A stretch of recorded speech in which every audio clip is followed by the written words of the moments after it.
Welcome. Rashmi's accountancy क्लासेसमध्ये आपलं स्वागत आहे. मी घेऊन आली आहे अकाउंटन्सी, तेही मराठीतून साध्या सोप्या पद्धतीने. आजचा आपला विषय आहे महत्त्वाचे problem, IMP problem board 2026 for 12th student. मी परत रिपीट करते, खूप महत्त्वाचे इम्पॉर्टंट प्रॉब्लेम आहेत. मी सगळ्याच टॉपिकचे देणार आहे तुम्हाला, त्याच्यामुळे नोट करून घ्या. चला तर मित्रांनो, आपण जास्त वेळ न करता, अजूनही जर तुम्ही लाईक आणि सबस्क्राईब केले नसेल माझ्या YouTube चॅनलला, तर लगेच करून घ्या. आपण व्हिडिओला सुरुवात करतोय. ओके. सगळ्यात पहिला फायनल अकाउंट. फायनल अकाउंट या टॉपिक्समध्ये टोटल हा कंपल्सरी टॉपिक असल्यामुळे 10 प्रॉब्लेम आपल्याला परफेक्टली करायचे. त्यातला पहिला प्रॉब्लेम दया अँड क्षमाचा. नोट करून घ्या, अदरवाइज स्क्रीनशॉट काढून घ्या. सेकंड प्रॉब्लेम रुचा अँड जुली.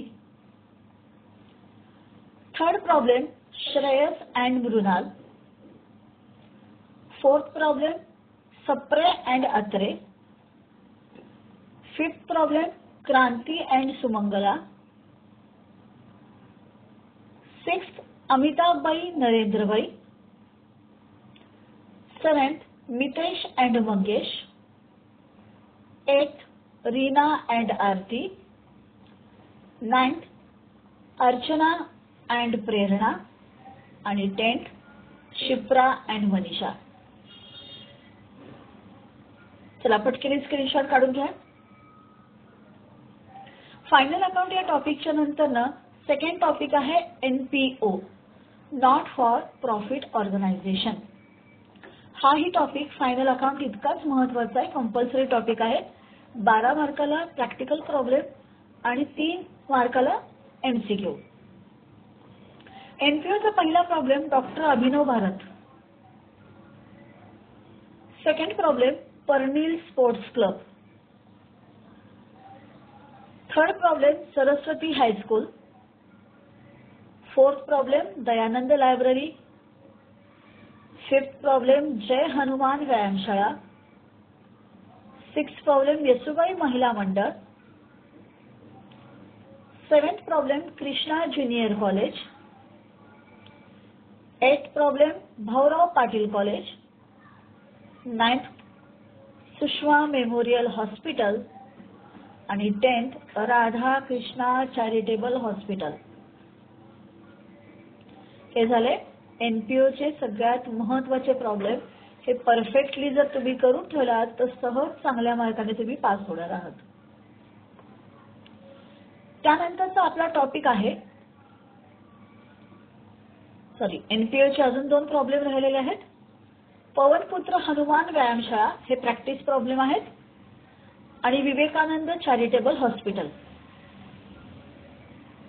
हे प्रॅक्टिस. दोन्ही प्रॉब्लेम परफेक्टली करून ठेवा. NPOच्या नंतर पुढचा टॉपिक आहे admission of partner. Admission of partner बऱ्याचशा विद्यार्थ्यांनी रिटायरमेंटला ऑप्शनल टाकलेला आहे. ऍडमिशन ऑफ पार्टनर मध्ये तुम्हाला काय परफेक्टली करायचं आहे तर गुडविल, प्रीमियम मेथड आहे, व्हॅल्युएशन मेथड आहे, हे एकदम परफेक्टली करा. त्याच्यासाठी 1st to 10 इलुस्ट्रेशन एकदम परफेक्टली करा.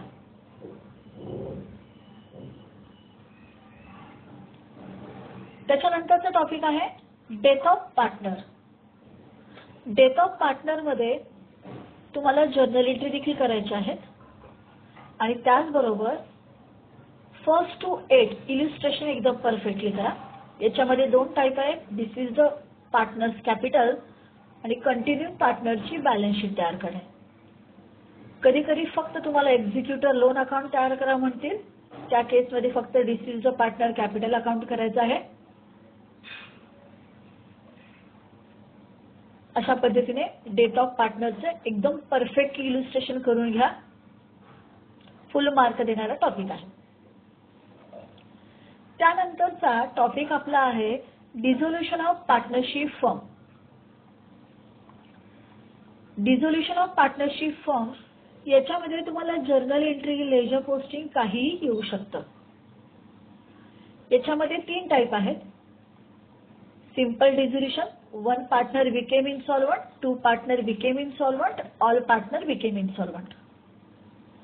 All partner कधीतरी क्वचितच येतं. आपल्याला 1 and 2 पार्टनर आणि सिंपल डिझोल्युशन एकदम परफेक्टली करायचं आहे. Journal entry as well as ledger posting. त्याच्यासाठी महत्त्वाचे प्रॉब्लेम्स आहेत.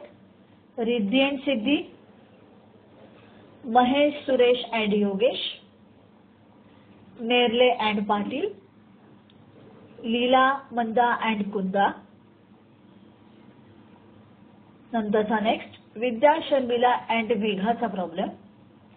आणि 6 number problem Kadam, Shinde and Chavan. पण रिझोल्युशन ऑफ पार्टनरशिप फर्म या टॉपिकची प्रॅक्टिस करताना जो प्रॉब्लेम पुस्तकामध्ये लेजर पोस्टिंगचा आहे त्याचा तुम्हाला जर्नल एंट्री सुद्धा करायची आहे. आणि जो जर्नल एंट्रीचा प्रॉब्लेम आहे त्याचं लेजर पोस्टिंग देखील परफेक्टली करायचं आहे. कुठल्याही प्रॉब्लेमची लेजर पोस्टिंग किंवा जर्नल एंट्री विचारू शकतात. त्याच्यानंतरचा टॉपिक आहे बिल्स ऑफ एक्सचेंज. गेली 2-3 वर्ष झाले बिल ऑफ एक्सचेंजचं स्पेसिफिक पेपरमध्ये आलेलं नाही. यावर्षी 70% चान्सेस आहेत बिल्स ऑफ एक्सचेंजचं स्पेसिफिक यायचे. तुमच्या हातचे 5 मार्क आहेत. MCQ मध्ये हे येणार आहे. त्याच्यानंतर ड्यू डेट कॅल्क्युलेशन एकदम परफेक्टली करायचं आहे. आणि बिल्स ऑफ एक्सचेंजचे प्रत्येक पॉइंटचे म्हणजेच endorsement, bill Saint bank for collection, bill discounted, bill retirement, renewal of bill, प्रत्येकी एक प्रॉब्लेम करायचा आहे. ज्यांनी बिल ऑफ एक्सचेंज या टॉपिक ऑप्शनलला टाकलेला आहे त्यांनी फक्त बिल ऑफ एक्सचेंजचं स्पेसिफिक परफेक्टली करा आणि ड्यू डेट कॅल्क्युलेशन परफेक्टली. कारण बिल ऑफ एक्सचेंजला डिझोल्युशन हा टॉपिक ऑप्शनल आहे. ओके, स्क्रीनशॉट काढून झालं. नेक्स्ट टॉपिक आहे issue of share. Issue of share हा कंपनी अकाउंट आहे. तसं तो बघायला गेला तर हा पैकीचे पैकी मार्क देणारा टॉपिक आहे. पण विद्यार्थ्यांना या टॉपिकच्या जर्नल एंट्री इझिली येतात, अमाऊंट काढताना चुकतं. त्याच्यासाठी मी एक वेगळा व्हिडिओ तयार केलेला आहे. Rashmi's accountancy classes issue of shares या नावाने तो व्हिडिओ आहे. इश्यू ऑफ शेअरचे महत्त्वाचे problem Girish and company, Archana limited, Shraddha limited, Preeti company, Rakesh and company, Parag and company हे इश्यू ऑफ शेअरचे महत्त्वाचे टॉपिक आहे. त्यानंतर ना अनालिसिस ऑफ फायनान्शियल स्टेटमेंट हा जो टॉपिक आहे हे टॉपिक मी ओरली सांगते. तुम्हाला स्क्रीनवरती तुझं शेअर नाही मिळणार आहे. अनालिसिस ऑफ फायनान्शियल स्टेटमेंटमध्ये cash flow, comparative balance sheet आणि त्याच्यामुळं नंतर ना व्हर्टिकल स्टेटमेंट हे एकदम परफेक्टली करा. आणि थेअरीचा जर क्वेश्चन तुम्हाला कॉम्प्युटर अकाउंटिंग हा जर करायचा असेल तर कॉम्प्युटर अकाउंटिंग म्हणजे काय, त्याचबरोबर features, importance and difference between computer and manual accounting हे 3 पॉईंट बरोबर करा. मोस्टली थेअरीला पैकीचे पैकी 8 मार्क मिळत नाहीत.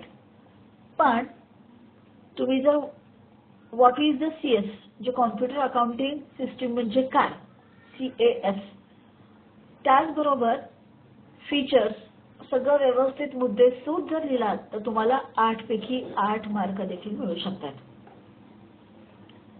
बघा स्टुडंट, पेपर खूप जवळ आलेले आहेत. या पद्धतीने मी जे प्रॉब्लेम सांगितले ते परफेक्टली करा. 85, 90 आणि जर तुम्ही जास्तच प्रयत्न केला तर आउट ऑफ मार्क्स देखील मिळू शकतात. चला तर 12वीच्या परीक्षेसाठी तुम्हाला सगळ्यांना best of luck and bye.